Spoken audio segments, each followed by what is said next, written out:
नमस्ते. मी आज पुन्हा गोपीचंद पडळकर यांचा विषय घेऊन आलेलो आहे. मी पाठीमागच्या व्हिडिओमध्ये सांगितलं होतं, पडळकर साहेब दिलगिरीचे 2 शब्द महत्त्वाचे होते त्यांच्यासाठी, पण त्यांनी ते का व्यक्त केले नाहीत हे त्यांनाच माहीत. परंतु ते दिलगिरीचे 2 शब्द व्यक्त करणे फार गरजेचं होतं. जे उठणारं वावटळ ते शांत होणं गरजेचं होतं आणि ते तसं घडलं नाही.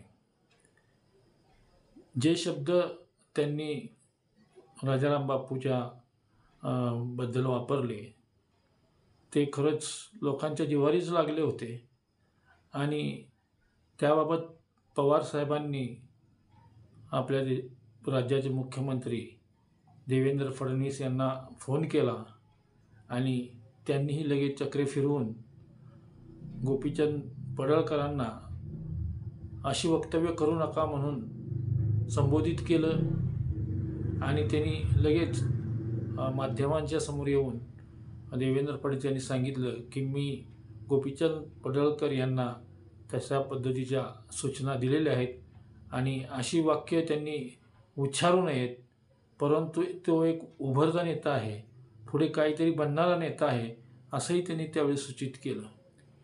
त्यावर गोपीचंद पडळकर यांनीही मीडियाशी मुलाखत देऊन देवाभाऊचा मला फोन आला आणि मी इथून पुढे अशी वक्तव्य करणार नाही एवढंच ते म्हणाले. पण त्यांनी माफीच्या बदल्यामध्ये ज्यावेळेस पत्रकारांनी विचारले तर त्यावर त्यांनी उत्तर दिलं, मी का माफी मागू, त्यावर नंतर बोलीन. मग त्यांनी माफी का मागू नये किंवा का मागितली नाही हा प्रश्न त्यांच्याबाबत त्यांनी तो गौण ठेवला.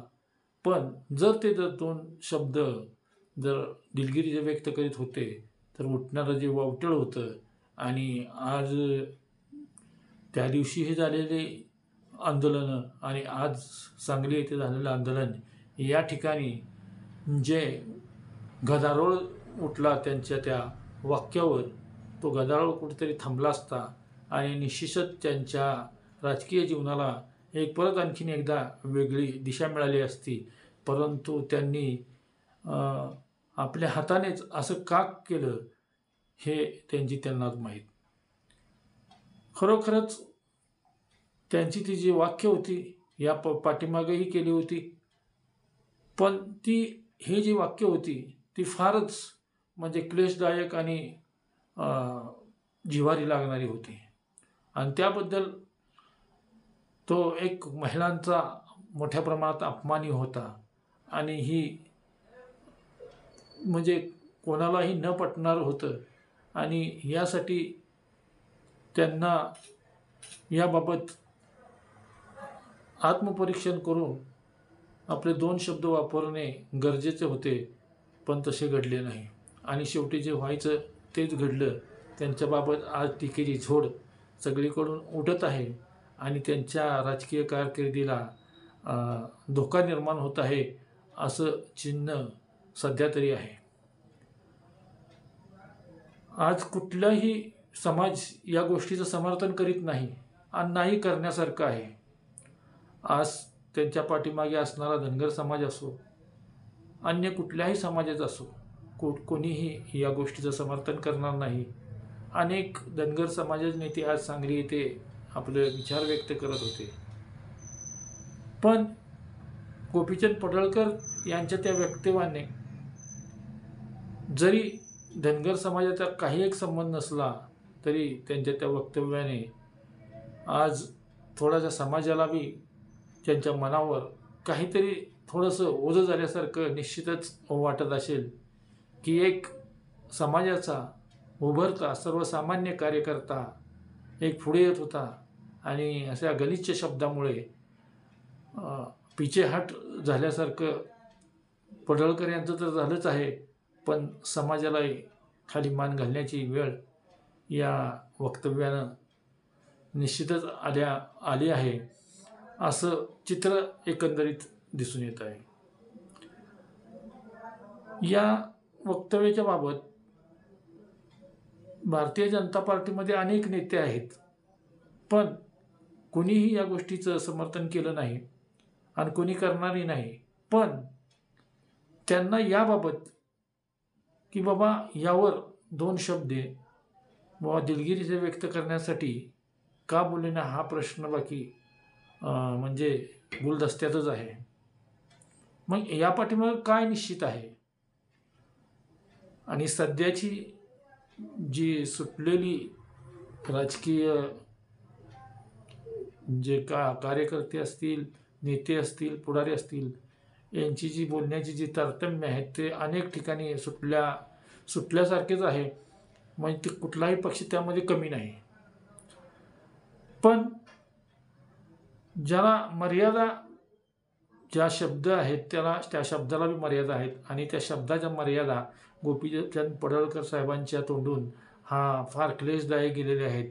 आणि म्हणूनच मी मागच्या व्हिडिओमध्ये सांगितलं होतं की साहेब 2 शब्द दिलगिरीचे व्यक्त व्हा, पण त्यांनी त्याला नकार दिला आणि खरोखरच आता त्यांच्या राजकीय कारकिर्दीला माझ्या मते तर निश्चितच पिछेहाट झालेली आहे. आज ज्या टीकेचे झोडे आज जी सांगलीमध्ये सोशल मीडियाच्या माध्यमातून ऐकलं गेलं की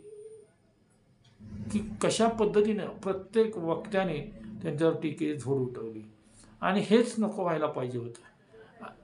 कारण हे जे होतं ते पडळकर यांना पाठीमागे घेऊन जाणारं होतं आणि त्यांच्या राजकीय कारकिर्दीला धोका लागणारं होतं आणि हे पुढे होऊन घडणार होतं असं एक सूचितच ते त्या वक्तव्यावरून म्हणजे ते निर्माण होणार होतं. आणि जे शब्द होते ते शब्द माघार घेऊन 2 शब्दामध्ये सर्व प्रश्न मिटत होता. परंतु आपल्या पायावरच कुऱ्हाड मारून घेतल्यासारखं पडळकर यांनी केलेलं आहे. आणि शेवटी सांगलीला आज महाविकास आघाडीचं जे आंदोलन झालं त्याला मोठ्या संख्येनं सर्व समाजाची लोकं होती आणि ही महाराष्ट्राच्या जनतेला न शोभणारी अशी ही शब्दरचना होती. महाराष्ट्र संस्कृतीला बिघडवणारी ही शब्द होते आणि ही संस्कृती महाराष्ट्राची निश्चितपणे कुठंतरी सुधारली पाहिजे. आणि महाराष्ट्र हा नेहमीच सर्व क्षेत्रामध्ये देशामध्ये गतिमान राहिला, पण आज त्याच महाराष्ट्रामध्ये कुठल्या ना कुठल्या पक्षाचे राजकीय पुढारी कुठल्या ना कुठल्या तरी शब्दाने एकमेकावर शाब्दिक झोड उठवून आपल्या महाराष्ट्रीयन संस्कृतीला काळिमा लावित आहे असंच चित्र सध्या तरी चालू आहे. आणि याबाबत गोपीचंद पडळकरांनी अजूनही अभ्यास करण्याची गरज आहे. आपले 2 शब्द दिलगिरीचे व्यक्त होणे फार गरजेचं आहे. आणि हा चाललेला महाराष्ट्रातील जो जागोजागी चाललेला आंदोलनाचा जो उठाव आहे किंवा महाराष्ट्रातील बिघडणारी परिस्थिती आहे ही अबाधित राहावी, शांततेत राहावी एवढंच या माध्यमातून मी बोलेन. आणि या व्हिडिओच्या माध्यमातून पुन्हा एकदा मी पडळकरांना सांगू इच्छितो की आपण 2 शब्द दिलगिरीचे व्यक्त व्हावेत. कारण जे आपले शब्द गेले ते न पचणारे, न रुजणारे आणि जिव्हारी लागणारेच होते. एवढंच मी सांगेन. त्यासाठी आता आपण फार या राजकीय क्षेत्रामध्ये, सर्व क्षेत्रामध्ये आपण फार अभ्यासात्मक पुढे आला आहात. फार हाल अपेष्टा किंवा अनेक त्रास सहन करून पुढे आलात.